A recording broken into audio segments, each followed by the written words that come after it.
As you begin using HIIT to build basic levels of fitness and progress to improve your metabolism and performance, you can branch out to try more varied and challenging protocols. What's more, many of these types of training can help to provide very specific benefits and help you to reach particular goals. If you know precisely what you're trying to achieve with your training, then you might find that one of these types of training is actually the most advantageous to you. In this video, we're going to be looking at adding an additional layer of resistance into our training. In the next two videos, we'll learn how to mix up the timing in order to alter the challenge. One of the best ways to mix up your training is to change the type of exercise you're using in your HIIT routines. This is something we'll discuss a lot more in later videos, but the first thing to consider is combining cardio and resistance training together in the form of resistance cardio, also called concurrent training. Concurrent training is essentially a type of cardio where your movements are challenged by some form of resistance. In short, it's like weightlifting combined with cardio.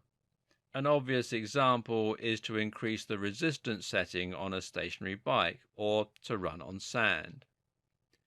But actually, there are much better examples. One is to perform pull-ups quickly, or to perform press-ups, or push-ups as they're also called, quickly. You can also try punching a heavy bag, which requires muscle power in the shoulders in particular.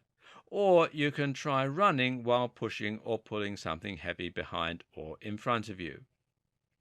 This has a huge number of advantages.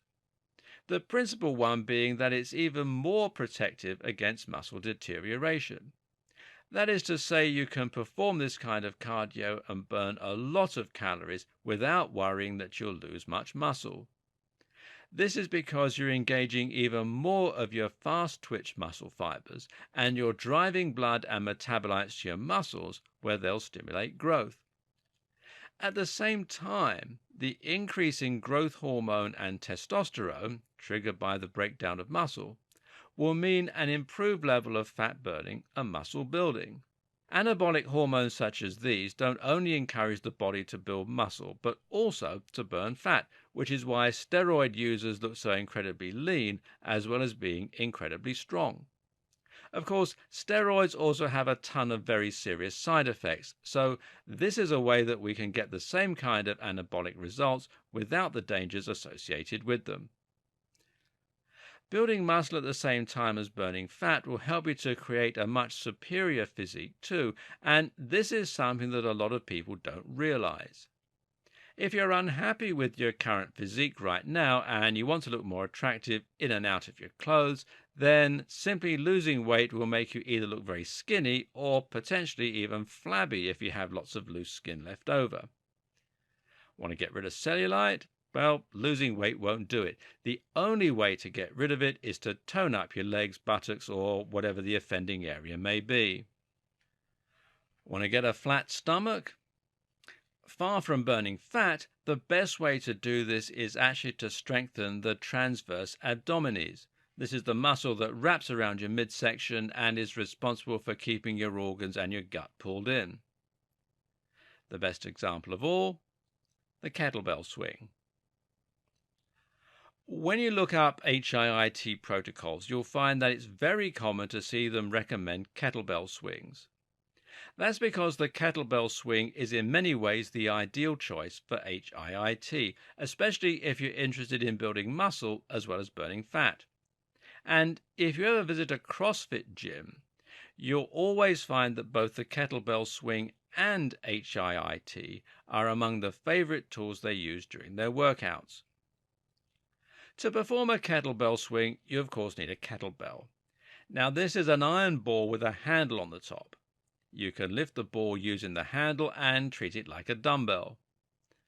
Unlike a dumbbell though, a kettlebell has the weight located at the bottom, and this moves the center of gravity. Now, as you lift the handle, the position of the weight will change, altering the angle of the resistance. You'll also be able to swing the kettlebell in a variety of ways, which causes that weight to move away and then towards you, respectively. This now adds an additional challenge, which is coping with the momentum of the kettlebell and avoiding letting it pull or push you off balance. As a result, the kettlebell uses a lot of smaller supporting muscles that are overlooked in other types of training, and this helps you to develop functional strength. The swinging motion also means you can use various different forms of continuous motion, which is ideal for all kinds of CV challenges. This is exactly our objective when using the kettlebell swing, where we will be swinging the weight between our legs up and down in a pendulum motion. Simply grab the kettlebell in both hands and choose a weight that's going to become challenging after 20 seconds. You should be standing straight with your legs shoulder width apart and the kettlebell hanging in front of you, held in both hands with arms straight. Squat down slightly, and as you do, allow the kettlebell to swing in between your legs. Now, push through your legs and stand back up, and as you do, thrust your hips forward to push the weight out in front of you. Keep your arms straight and don't attempt to lift the weight, but instead let it swing up naturally in front of you. For a traditional kettlebell swing, it should reach about the height of your shoulders. The American swing reaches above your head. For a second, the kettlebell will hang in the air, and then it will start to descend again as gravity starts to do its thing. Follow the trajectory downward, and as you do so, drop back into the squat position and let the weight swing back through your legs again. That's one repetition. Unlike other weighted exercises like curls or bench presses, the kettlebell swing is perfect for cardio exercises because you can keep going and allow gravity to do its thing as you start tiring. Because you're involving your muscles, though, you'll find it burns more calories simply because it's harder than running normally, and you'll protect your muscles from deterioration. The specific muscles used in the kettlebell swing are all those that make up the posterior chain. These are the muscles in the back and legs that you use for jumping and sprinting, and thus this is an excellent way to improve your overall athletic performance. What's more, many of these are the muscles we consider most attractive.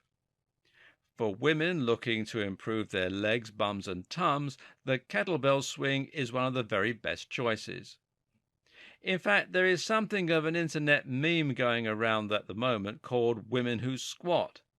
It's become common knowledge that squatting gives women a great behind. The kettlebell swing works all the same muscles, but also burns fat, making it the perfect sculpting tool. Men who use the exercise, meanwhile, will benefit from the core involvement and the weight loss that makes it ideal for creating toned abs. The best bit? The kettlebell is simple, cheap, and easy to use. Instead of heading outside in the rain to perform your HIIT workouts, you can use this right at home over the course of 20 minutes.